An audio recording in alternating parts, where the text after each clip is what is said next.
What's up guys, welcome to the Chess Giant. This is Solomon Erdell, and in today's video we have a funky but fun little option for black against the English opening with the move c4. Now there's really two names for this gambit, one of them being the Jaenisch and the other being the Halibut Gambit.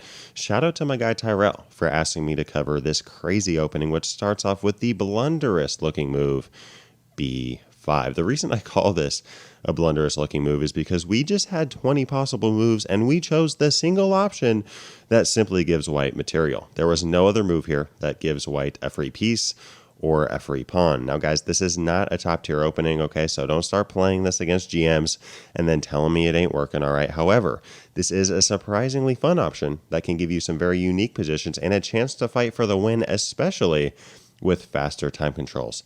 Now guys, against the Jaenisch Halibut Gambit, I mean 99% of the time, if not more, you're going to see white just take that pawn on b5. I mean, if white doesn't take our pawn and instead just plays a move like e3 or knight f3 or d3, I mean, we're just going to take that pawn on c4, and I really don't think that black has anything to worry about. Against the move c takes b5, we're going to offer up a second pawn with the move a6. And at the end of this video, we're going to cover a few different options that white has instead of taking the pawn on a6. But yet again, guys, I mean, the large majority of the time, white's just going to take your pawn and wonder what on earth you're trying to do. Well, what we're trying to do is take back with our bishop, and now at move 3 in the game, we're down a pawn, but we do have a very active rook on a8, a b file that will be very nice for a rook later on, and this bishop on a6 is very active, pouncing down on the e2 and f1 squares. And now white really does have a big decision to make, and that's what to do with their bishop on f1. They can do something with their bishop now, or they can do it later, but basically either white's going to have to eventually play a move like e3 or e4, trading off the bishop on f1, or play the move g3, looking to fianchetto the bishop and simply castle kingside. Now guys, against a move like g3, the main line here for black is simply playing knight f6. And now against a move like knight f3, guys, we're just going to simply continue to play good natural developmental chess. We're going to play e6 followed by d5, really trying to take control of the light squares of f5, e4, and c4. And now against a move like castling kingside, we could play bishop d6. And really, guys, I mean, no matter what white does, I mean, we're just going to castle kingside, play knight bd7, continue here with a move like queen e7. And eventually, I mean, let's say white plays a move like knight c3, we can always play rook fc8, preparing this c5 option. And now if a move like queen d2, we can now play the move c5. By the way, guys, this c5 move, we didn't have to wait until move 12. I personally kind of like just really developing my pieces, putting those pawns on e6 and d5, developing all my pieces, and then breaking through with c5. But you can play it earlier if that's what you prefer. I don't really think that one is a ton better than the other, as long as you get that pawn on d5, e6, and continue to naturally develop your pieces. Here in this position, we're actually eyeing to play the move c4, continuing to advance on the queen side. And here, if white captures our pawn on c5, we can simply take back with the bishop. And we are down a pawn here, but I actually really like black's game. I mean, we do have a very nice active bishop pair on a6 as well as c5, pouncing down on e2 and f2. This knight on f6 is ready to go into e4 at a moment's notice. And we have a very nice back rank rook pair on a8 and c8, as well as our queen on e7 and knight on d7, which are both very solid pieces. And guys, it's almost hard for white to even move here. For example, even this pawn on a2, if this pawn ever moves off of a2, white is going to have a very weak queenside. For example, if the move a4 is ever played in a position like this after we've played the Jaenisch Gambit and then developed our pieces, the dark squares are going to be extremely weak. And here we can actually just play the move rook a b8, attacking that pawn, that backwards pawn on b3. And now if a move like queen d1, defending it, we can play a move like queen d6 or queen d8. Whole idea being we want to get our queen to that b file, put more pressure on b3. That combined with our very active bishop pair and our knight on f6, I think that black is simply better. Something that you may face more often than the move a4 is the move a3. Has white successfully stopped the Jaenisch Gambit and shown that it's simply a bad opening? I don't think so. I mean, yeah, after the move rook a b8 and the move b4, it seems as if white simply has two very nice passed pawns. They're up a pawn, and they're simply better. But I'm going to argue that here black is better because now the light squares are weak, specifically that square on c4. And now we can play the move knight b6, whole idea being if b takes c5, we play knight c4 attacking the queen. And now if a move like queen c1, we capture that bishop right off the board. And I mean, guys, just talk about active pieces. I mean, how can our rook really get any more active? We have a great knight on c4, bishop on a6. This pawn on c5 can be taken literally whenever we want. And yet again, this knight on f6 is ready to get involved in the game at a moment's notice. Black is simply better here.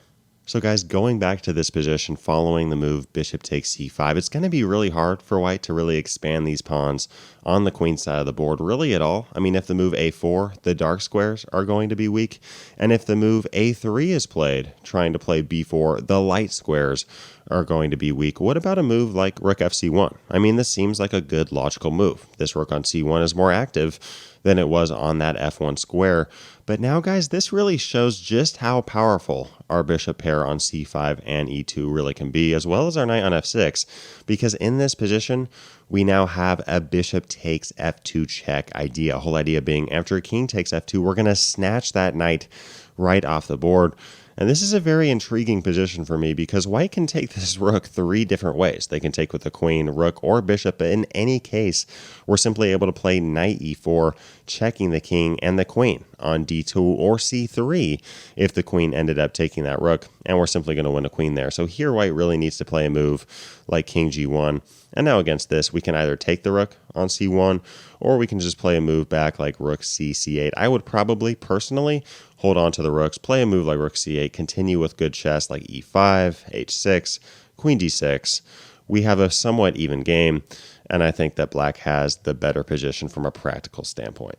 So guys, we just covered the move g3 against bishop a6, trying to fianchetto that bishop and castle kingside. Now against this, the main way for black to play is playing knight f6, putting these pawns on e6 and d5, key squares, continuing to naturally develop our pieces, put pressure on the queen side, and I like black's game. However, there is another way, and this is not technically the best way to play, but there is a fun option for black if you're just trying to go crazy, and that's with the move bishop b7. I'm actually going to show you guys a master level game in which black won this position. Here we see the move knight f3, and now we see black play h5. This was played in a tournament game between two national master level players, and black went on to win. We see the move h5 expanding on the king side of the board, and now after bishop g2, we see e6 followed by the crazy looking move g5. I mean, black just throwing these pawns down the board like they just don't care. And now if a move like e4, we now see h4 from black continuing to expand. And now here, white continued with d4, but now we're always prepared to play bishop e7. If d4 is ever played, we simply play bishop e7, and we're able to hold on to our pawns on g5 and h4. And now against the move queen b3, black continued by bringing the bishop back to a6, preventing this king from ever even thinking of castling kingside. And now against the move bishop e3, we see the key idea of knight c6 followed by knight a5. Whole idea being that this knight would be very nice on that c4 square, so why not get it there? Why not play knight c6, play knight a5 with tempo against the queen? The very next move, play knight c4. And guys, this is a very hard position for white to play. For example, if white castles kingside, we simply snatch that bishop off and say thank you for the rook on f1. And if white castles queenside, we actually have a few different options here. The best move simply being knight takes b2. Absolutely crazy option. What on earth is going on? Well, we just took a pawn off the board.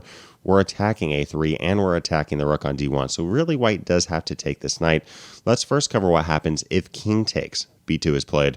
Well, against this, we're simply going to play the move bishop takes a3 with check. Whole idea being if king takes a3, we have bishop d3 with check, and we're going to win that queen on c2. And here if the move king a1 is played, we have bishop c4, and white is on the brink of losing this game. I would take black here every single time without question. So if king takes b2 is played, we play bishop takes a3 with check, followed by bishop c4, and we're really going to try to checkmate that king as fast as we possibly can. What about the move queen takes b2? Well, yes, we just gave up a piece, but now we're going to play the move h3, and white's going to have to give that piece right back.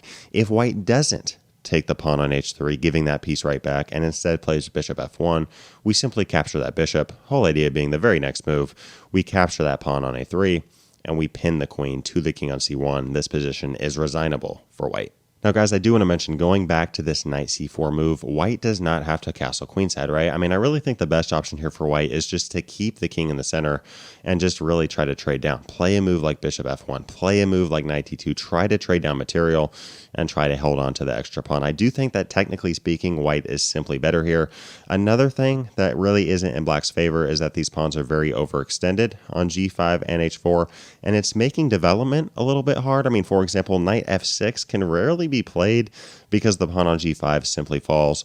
So black does have an awkward position, and on top of that, I mean, no, white can't castle, but black can't really castle either. I mean, we can't castle kingside because we have pawns on g5 and h4, and we can't castle queenside because we don't even have pawns on b7 or a7 at all. So I do think that white is better, but I do think that this is a very fun position to play, and this has been reached at the master level, and black won that game pretty decisively. It really just depends on your style of play and what you're trying to get out of it.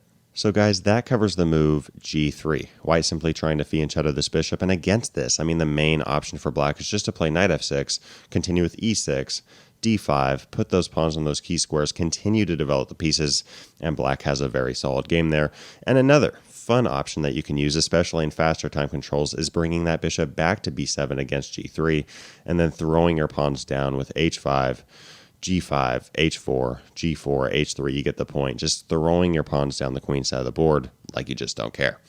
Now, what happens if white plays a move like e3 or the move e4? In either case, we're going to take the bishop on f1, and now after king takes f1, as you guys can see, I mean, it really doesn't matter if white's pawn is on e3 or e4. The light squares are a little bit weak, specifically d3, c4, c2. We do have an opportunity here, and that's by playing the move d5. Against e3 or e4, we're going to play d5, in this case, breaking this game open, and against e takes d5, play knight f6, take back with the knight. And here in a position like this, I mean, if white wants to take our knight, that's okay. We'll play queen takes d5, centralizing the queen, threatening they capture the pawn on a2, as both our rook and our queen would be attacking it. And if a move like d4, okay, we can just continue to develop, play e6, bishop e7. And guys, eventually white is going to have to weaken the light squares on the king side of the board. Some of you are probably wondering, wait, why would white have to weaken the squares? Well, it's really if they want to get their king on f1 out of the way. Eventually, white is going to want to get their king to safety and get this rook involved. And really the only way to do this is by playing the move g3. I mean, I guess white could play the move h3 and then play king g1 and king h2, but even then, I mean, the king is a little bit vulnerable to attack. We can always just play a move like bishop d6, forcing g3 anyways, and it really does take a long time getting this maneuver in, allowing us to really put a ton of pressure and development on the queen side of the board. Against a move like g3, as y'all can see, white's light squares are continuing to get weaker and weaker, and we can now play a move like knight takes c3, followed by queen d5, threatening to capture on a2. And now if a move like a4, okay, castle kingside, continue with an option like knight d7, wanting to bring our knight to b6, putting pressure on both a4 and the square of c4. And on top of that, we have the key idea of rook a5, followed by rook a8, forming a battery ram against that pawn. I personally would take black here every single time without question. So guys, we just covered what to do against really the main option of white taking on a6, in which case we take back with the bishop, wait and see what white does with the g and e pawns, and we're just playing chess. And really, we do reach some really fun middle game positions. Now, what happens if white doesn't want to do this? What happens if they don't take the pawn on a6? Well, really, if they don't do this, they have two options. One of them is just leaving the pawn on b5 to be taken, and the other is defending it with a move like knight c3 or e3. First off, if knight c3 is played, we can simply take that pawn on b5 and then play bishop a6, attacking that knight yet again, and we're going to reach a similar position. And if a move like e3, we could take on b5, and again, after bishop takes b5, play bishop a6 per usual, or even play the fun option of c6, kicking that bishop back, and then e5. Notice here, if white plays d4, we can play e4, expanding in the center of the board, and really that position is nearly equal for black, really making things hard for white in terms of development. And here, if a move like knight f3 right away, we play e4, followed by d5. And now if a move like castling kingside, we play bishop d6. We have moves like queen c7, knight f6, castling kingside on the way. And I think that this is a fun position to play with as the black pieces. We can always, once we develop our bishop on c8 and our knight on b8, get this rook over to b8.